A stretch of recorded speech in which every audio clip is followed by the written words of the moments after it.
আমাদের বিয়ে হয়েছে, এবারে সকলে আমাকে খুব ভালোবাসে।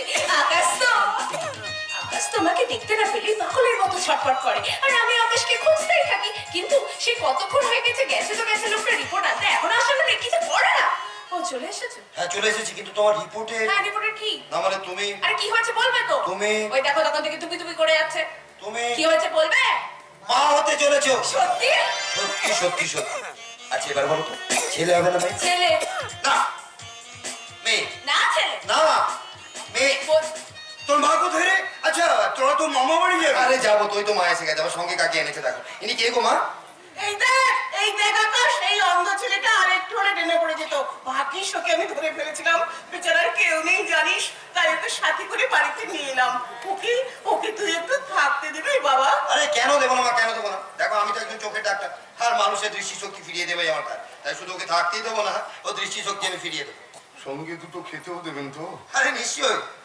আপনি মানুষ নন, আপনি দেবতা। আপনাকে অসংখ্য ধন্যবাদ ডাক্তারবাবু। এটা আমার মনে হয় ওর একটা অভিনয়। চলো চলো ভিতরে চলো বাবা। দাঁড়াও, ওকে ভেতরে নিয়ে যাবে না।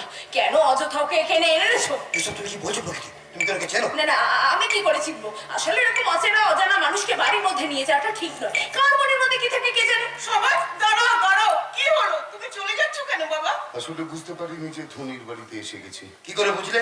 বোঝা যায় ডাক্তারবাবু, যখন দেখবেন ওই গরিবের বাড়িতে ধনীরা যায় তখন গরিবরা খুশি হয়, আনন্দিত হয়, আর যখন ওই ধনির বাড়িতে গরিব যায় তাদেরকে অবিশ্বাস করে, সন্দেহ করে। আরে সব মানুষ তা নয়।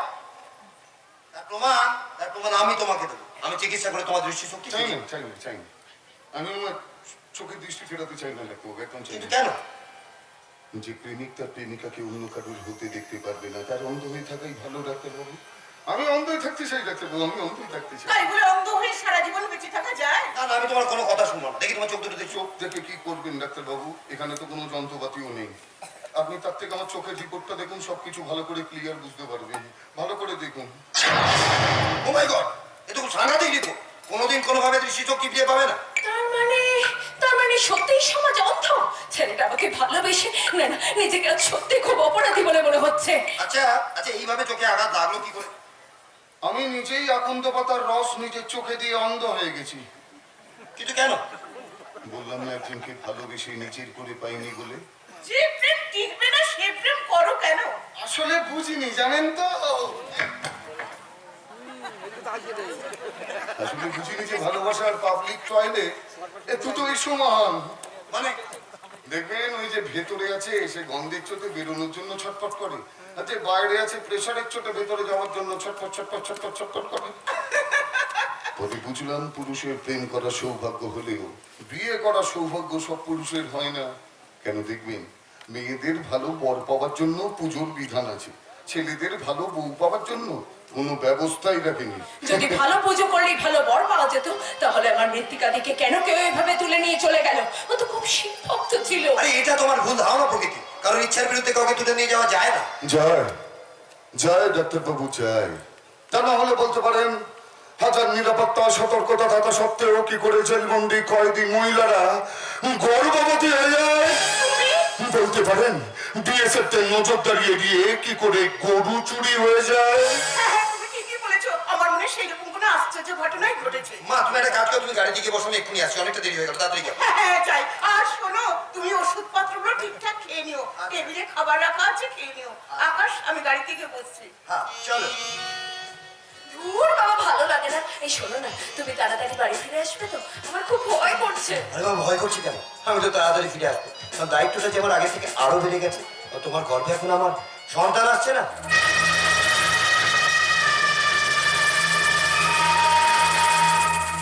আরে বাবা, দেরি হয়ে যাচ্ছে, তাড়াতাড়ি করো। হ্যাঁ, দেরি তো হচ্ছে, তবে যাওয়ার আগে একটা স্পেশাল গিফট না পেলে তো যাবো না। চট করে এখানে একটা। কি হচ্ছে কি? ও আছে না? আরে বাবা ও তো অন্ধ, দেখতে পাবে না। তাও না। তুমি না? সত্যি আমার কপাল মাইরে, আমার মালকে কিস করছে, আমি মিস করছি। আমাকে একটু কেউ বিষ এনে দেবেন, খেয়ে মরবো। এই কি হচ্ছে কি? দেরি হয়ে যাচ্ছে না? ও যাচ্ছি। আচ্ছা শোনো, নিজের খেয়াল রাখো, হ্যাঁ? আর ওরও একটু খেয়াল রাখো। আসি তাই।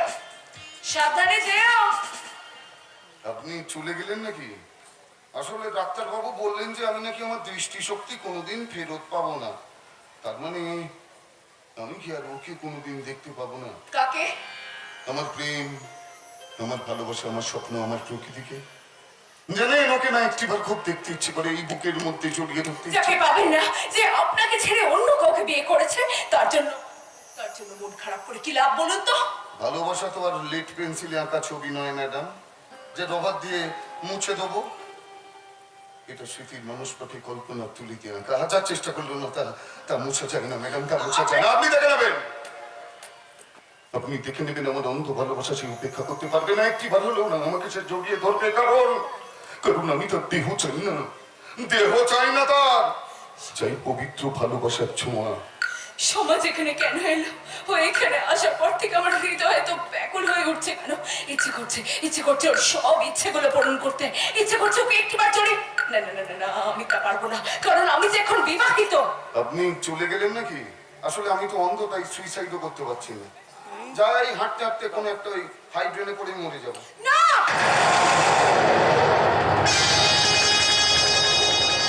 প্রকৃতি, প্রকৃতি, ভগবান, ভগবান, ভগবান আমার কথা শুনেছে। প্রকৃতি, প্রকৃতি তুমি কোথায়? তুমি কোথায়? আপনার প্রকৃতি নেই। কেন বৃথা চিৎকার করছেন? আমি এ বাড়ির বউ। কণ্ঠস্বর শুনে প্রথমেই মনে হয়েছিল তুমি আমার প্রকৃতি।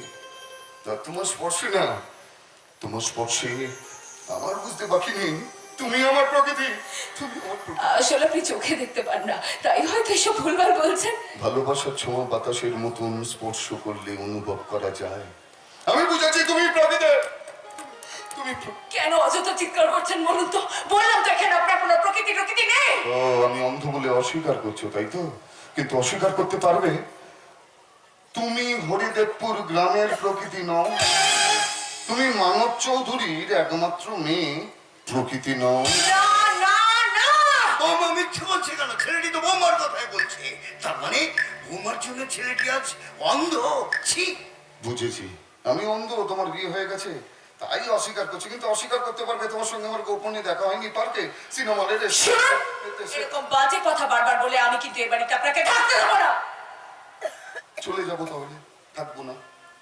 তোমার বাড়ি তুমি থাকতে দেবে না, তবু যাবার আগে না ঈশ্বরের কাছে প্রার্থনা করি তোমার দাম্পত্য জীবন খুব সুখের হোক। কারণ কারণ আমি তোমাকে ভালোবাসি। হ্যাঁ, যান।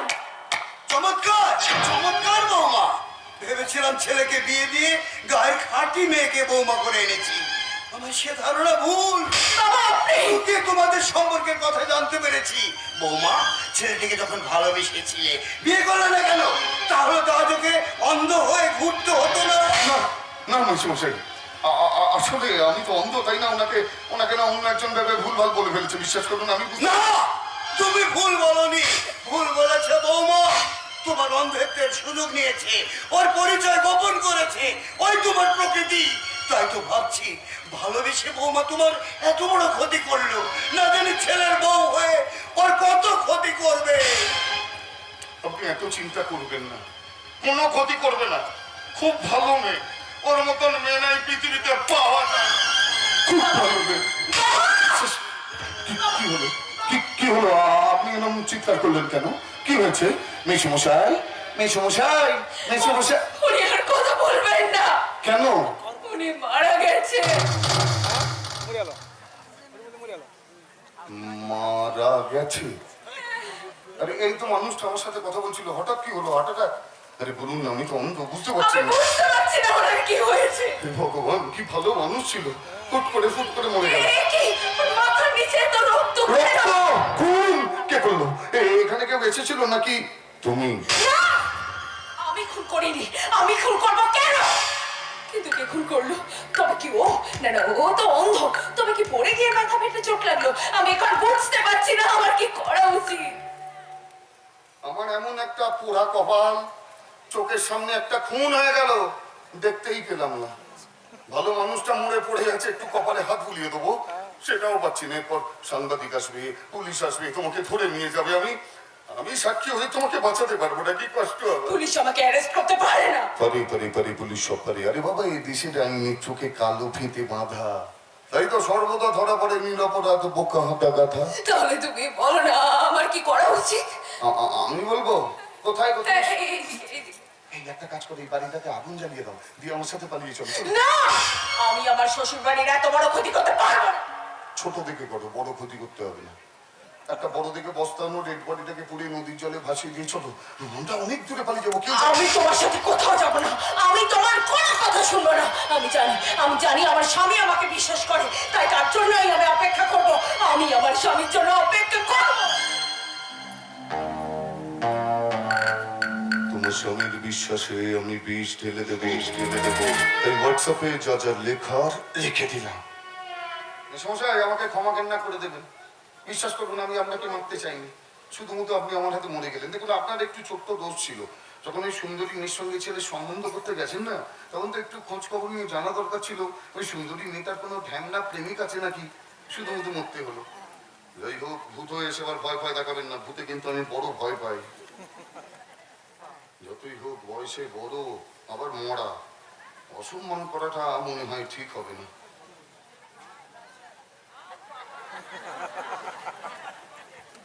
এবার আমি কি করব, তাই তো? এবার আমি শান্ত সাপের মতন বাসা বাঁধবো এই বাড়িতে, চবর মারবো স্বামীটাকে, আর হব আমি বিষাক্ত। আমি হতে চাই বিষাক্ত, চাই রক্ত, চাই রক্ত, চাই রক্ত।